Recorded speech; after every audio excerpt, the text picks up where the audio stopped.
सर्वसामान्यांच्या हक्काचा आवाज जागर जनस्थान। नाशिक शहरात वाढत्या गुन्हेगारांच्या पार्श्वभूमीवर शहरातील पोलीस ठाणे हद्दीत 166 सराईत गुन्हेगारांना अटक करण्यात आली आहे।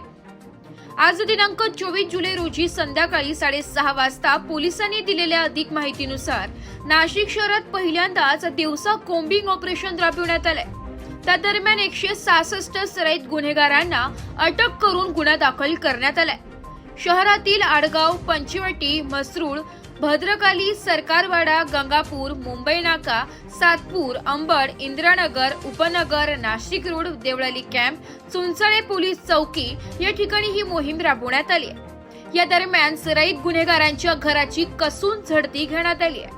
यात सर्व पोलीस ठाण्या हद्दीतील अधिकारी व कर्मचारी सहभागी होते।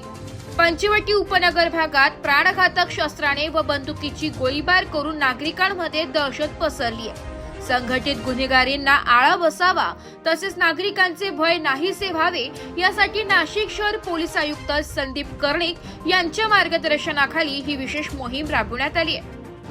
जागर जनस्थान करिता संदीप नवसे, नाशिक।